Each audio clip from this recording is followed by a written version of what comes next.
সুপ্রিয় দর্শক, আপনাদের সকলকে আমন্ত্রণ জানাচ্ছি বৈশাখী টেলিভিশনের স্বাস্থ্য বিষয়ক নিয়মিত আয়োজন বৈশাখী হেলথের আজকের পর্বে। পুরো আয়োজন জুড়ে আপনাদের সাথে থাকছি আমি ডক্টর ইফা জান্নাত ইফা। দর্শক, আজকে আমরা কথা বলবো পাইলস বা হ্যামারয়েডস নিয়ে। আমাদের দেশে এমন অনেক রোগী আছেন যারা মলের সাথে রক্ত যাওয়াকে খুবই সাধারণ একটি লক্ষণ হিসেবে ধরে নেন এবং চিকিৎসকের শরণাপন্ন হন না, যার কারণে সময়ের সাথে সাথে তাদের অবস্থা আরও গুরুতর হয়। তাই সচেতনতা বৃদ্ধির উদ্দেশ্যে দর্শক আমাদের আজকের আয়োজন। দর্শক, আমরা আজকে কথা বলবো পাইলসের কারণ, লক্ষণ, প্রতিকার এবং তার সর্বাধুনিক চিকিৎসা সম্পর্কে। এ বিষয়ে কথা বলার জন্য স্টুডিওতে আমাদের মাঝে উপস্থিত আছেন একজন বিশেষজ্ঞ সার্জন। আমাদের সাথে উপস্থিত আছেন ডক্টর মোহাম্মদ খলিলুর রহমান অপু স্যার, সহকারী অধ্যাপক, সার্জারি ডিপার্টমেন্ট, এবং স্যার চেম্বার করছেন আরোরা স্পেশালিস্ট হসপিটালে। আসসালামু আলাইকুম স্যার, আপনাকে আমন্ত্রণ জানাচ্ছি আমাদের আজকের পর্বে। ওয়ালাইকুম আসসালাম। স্যার, যেহেতু আজকে আমরা পাইলস বা হ্যামারয়েডস নিয়ে আলোচনা করব, সেক্ষেত্রে আমি একটু জানতে চাই যে পাইলস বলতে কি বোঝায়, মলের সাথে রক্ত যাওয়াকেই কি আসলে পাইলস বলে কিনা? আসলে এটা আমাদের দেশে এটা খুবই মানে একটা কমন গসিপ যে মলের সাথে রক্ত গেলেই পাইলস লোকজন মনে করে, বাট ব্যাপারটা আসলে এরকম না। পাইলস মলদ্বারে রক্ত যাওয়ার রক্ত গেলে যে রোগগুলো হয় এর মধ্যে পাইলস একটি অন্যতম এবং one of the most common diseases.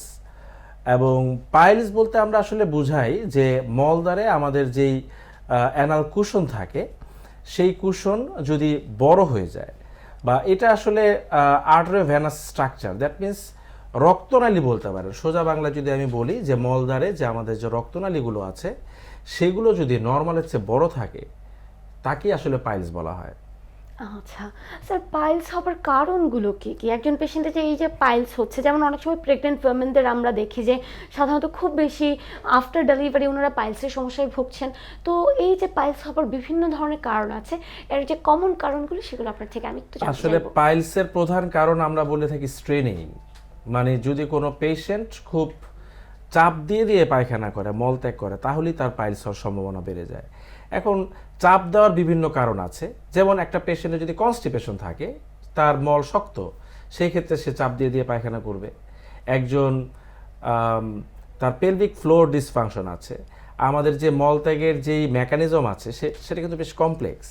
সেখানে আমাদের যে পেলভিক ফ্লোর মাসেল, আমাদের রেকটাম, অ্যানাল ক্যানেলের অ্যানাটমিক্যাল এবং ফিজিওলজিক্যাল যদি কোনো রকম কোনো ডিসঅ্যারেঞ্জমেন্ট বা ডিসঅর্ডার থাকে, সেটার জন্য পেশেন্টের কনস্টিপেশন হবে। দ্যাট মিনস পেশেন্ট ঠিক মতো পায়খানা করতে পারবে না। সেটার জন্য সে স্ট্রেনিং করবে, যখন সে মলত্যাগ করতে যাবে তখন সে কোথাবে যে আমার তো পায়খানা হচ্ছে না, চাপ দিলে বোধহয় পায়খানা প্রেশার দিবে, সেই প্রেশারের জন্য তার পাইলস হবে। আবার ধরেন একটা কেউ ওয়েট লিফটিং করে, তার অ্যাবডোমিনাল প্রেশার, পেটে চাপ পড়ে বেশি, এমন কাজেও তার পাইলস হতে পারে। একটা পেশেন্ট ওয়েট লিফটিং করে, একটা পেশেন্টের সবসময় কাশি থাকে, সবসময় কাশে, পেটে চাপ পড়ে, তারও এরকম হতে পারে। আরেকটা ব্যাপার আপনি যেটা বললেন যে ফিমেল পেশেন্ট আফটার ডেলিভারি, এটা খুব কমন দেখা যায়, বা থার্ড ট্রাইমেস্টারে, বিশেষ করে প্রেগনেন্সির শেষ দিকে মায়েদের দেখা যায় যে যখন পেট বড় হয়, মানে বাচ্চা ফুল টার্ম প্রেগনেন্সিতে, সেই ক্ষেত্রে কিন্তু আমাদের এই যে রক্ত ভেনাস রিটার্ন বা রক্ত ফেরত যাওয়ার যেই ব্যাপারটা, সেটা হ্যাম্পার হয় পেট বড়র জন্য। সেটার জন্য আপনার ওই যে হ্যামোরয়েডাল বা রক্তনালীগুলো ওই সময় ফুলে যায়।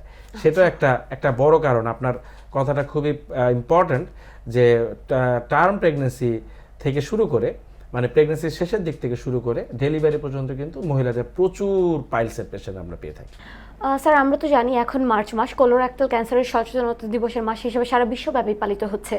তো পাইলসের সাথে কোলোরেক্টাল ক্যান্সারের আসলে সিমটোমেটিক কী কী মিল আছে? আর অনেক পেশেন্ট আছেন যারা দীর্ঘদিন ধরে আসলে পাইলসের সমস্যায় ভুগছেন এবং পাইলসের চিকিৎসা করাচ্ছেন, কিন্তু তাদের পাইলস বারবার ফিরে আসছে বা মিসডায়াগনোসড হচ্ছেন। অনেকে আবার আইবিএসের ট্রিটমেন্টও করছে। তো এই ক্ষেত্রে এই যে মিসডায়াগনোসড হচ্ছে, এই যে পেশেন্টগুলো কোলোরেক্টাল ক্যান্সারে আক্রান্ত, এখন স্যার এদের উদ্দেশ্যে আপনি আসলে কি বলবেন?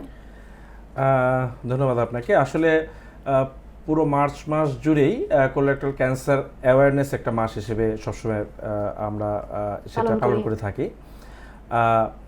কোলোরেক্টাল ক্যান্সার এবং পাইলসের মধ্যে যেই একটা ভ্রান্ত ধারণা আছে, যে অনেকে বলে যে আমার আগে পাইলস ছিল, পাইলস থেকে ক্যান্সার হয়েছে, ব্যাপারটা আসলে এরকম না।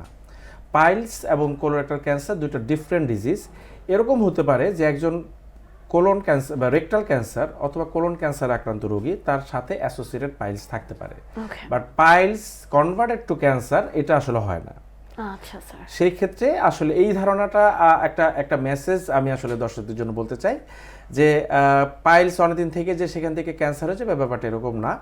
শুধুমাত্র ফিস্টুলার ক্ষেত্রেই লং স্ট্যান্ডিং ক্ষেত্রে আপনার ফিস্টুলা ক্যান্সারে কনভার্ট করতে পারে, না হলে আসলে কোলনের মলদ্বারের যেই বিনাইন ডিজিজ আমরা যেগুলো বলি যেমন পাইলস, ফিশার বা রেকটাল প্রলাপস, এগুলো থেকে কিন্তু ক্যান্সার কনভার্ট হয় না।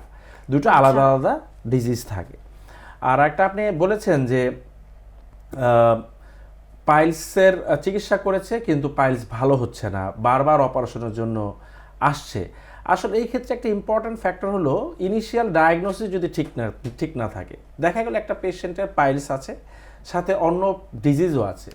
পাইলসের সাথে একটা ফিমেল পেশেন্ট, দেখা গেল 60 বছরের একজন বয়স্ক মহিলা, তার সমস্যা হলো পায়খানার সাথে রক্ত যায়, এর সাথে সে মলদার তার পায়খানা ঠিকমতো ক্লিয়ার হয় না, সে আঙুল দিয়ে পায়খানা করতে হয়।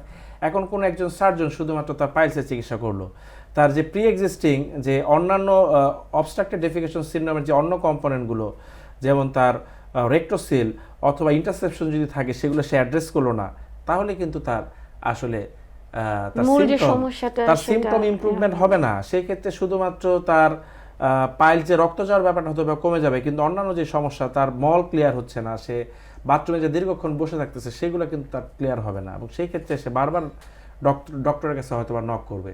এবং এইগুলো নিয়েই আসলে পেশেন্টদের মধ্যে একটা কনফিউশন কাজ করে যে অপারেশন করলেই কি বারবার হয় কিনা। আরেকটা ব্যাপার হলো অপারেশনের তো কিছু আপনার রিকারেন্স থাকে, যে কোনো অপারেশনেরই পরবর্তীতে আবার হওয়ার কিছু পার্সেন্টেজ থাকে, সেগুলোর জন্য আমরা পেশেন্টদেরকে বলে দিই কি কি করতে হবে না করতে হবে, সেগুলো করতে পারি। স্যার, আমরা তো জানি যে বাংলাদেশে একটি ভ্রান্ত ধারণা আছে যে পাইলস মানে অপারেশন। আসলেই কি তাই? পাইলসের চিকিৎসা মানে কি অপারেশন, নাকি অপারেশন বিহীন চিকিৎসা সম্ভব? ধন্যবাদ আপনাকে। আসলে এই ধারণাটা পুরোপুরি ঠিক না, কারণ পাইলস মানে আসলে অপারেশন না। পাইলসের যেই প্রকারভেদগুলো আমি বলেছি বোধহয় আপনাদেরকে, যে এক্সটার্নাল ইন্টারনাল হ্যামোরয়েড হতে পারে বা মিক্সড হতে পারে। ইন্টারনাল হ্যামোরয়েডের মধ্যেই 4টা গ্রেডিং বা 4টা ভাগ করা হয়।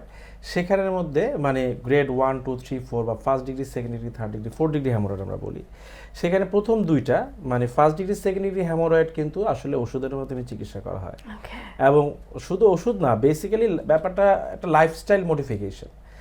ট্রিটমেন্টের মধ্যে পেশেন্টের লাইফস্টাইল মডিফিকেশন থাকবে, কিছু মেডিকেশন থাকবে, এবং কিছু অ্যাডভাইস, কিছু জীবনমান পরিবর্তনের কিছু ব্যাপার থাকে। সেদিকে কিন্তু আসলে, এবং এই সংখ্যক পেশেন্টের সংখ্যা কিন্তু অনেক বেশি থাকে। কিন্তু আনফর্চুনেটলি পেশেন্ট আমাদের কাছে যখন আসে, তখন বেশিরভাগ ক্ষেত্রে 3rd ডিগ্রি বা 4th ডিগ্রি হ্যামোরয়েড নিয়ে আসে। সেই ক্ষেত্রে আপনার আসলে অপারেশনের রেশিওটা বেড়ে যায়। কিন্তু ওভারঅল পেশেন্ট কিন্তু ফার্স্ট ডিগ্রি, সেকেন্ড ডিগ্রির প্রচুর বেশি আছে। তাদের সিমটম থাকে, রক্ত যায়, প্রবলেম হয়, বাট তারা তখনই আসে না। 6 মাস, 1 বছর বিভিন্ন ধরনের মেডিকেল ট্রিটমেন্ট বাদে অন্যান্য ট্রিটমেন্ট নেওয়ার চেষ্টা করে, বাট আলটিমেটলি ফেইল হওয়ার পরে যখন আসে, তখন আসলে অপারেশনের রেশিও বা পার্সেন্টেজটা বেড়ে যায়। আচ্ছা স্যার, এক্ষেত্রে আমি একটু জানতে চাইবো যে বর্তমানে বাংলাদেশে পাইলসের আধুনিক কী কী চিকিৎসা পদ্ধতি অ্যাভেলেবেল আছে? আসলে পাইলসের যেই অপারেশন টেকনিকগুলো আছে, এর মধ্যে আপনার মিনিমাল ইনভেসিভ আছে, আর মিলিগান মর্গান বা কেটে অপারেশন যেটা বলা হয়, সেটা করা যায়। ও মানে পুরো ওয়ার্ল্ডেই যে অপারেশন টেকনিকগুলো প্রচলিত, বাংলাদেশে সবগুলোই করা হয়। যে এর মধ্যে কেটে অপারেশনটাই সবচেয়ে প্রেফার্ড বলা হয় এখন, সবচেয়ে লেটেস্ট গাইডলাইন অনুযায়ী। মিলিগান মর্গান আমরা যেটা বলে থাকি, বা নর্মালি মানুষ বলে যে কেটে অপারেশন যেটা, সেটা। এছাড়া লঙ্গ অপারেশন খুবই পপুলার একটা অপারেশন, লঙ্গ প্রসিজিওর বলা হয়, অথবা স্ট্যাপল হ্যামারোডোপেক্সি আমরা বলি। আরেকটা হলো লেজারটা আসলে এটা নিয়েও কন্ট্রোভার্সি আছে। অনেক অ্যাডভান্স দেশে, খুব ডেভেলপ দেশে এটা খুব পপুলার না, যদিও আমাদের দেশে এটা পপুলার। তবে কোন টেকনিকে আসলে অপারেশনটা হবে, এটা অবশ্যই সার্জন দিয়েই আসলে ডিটারমাইন করতে হবে।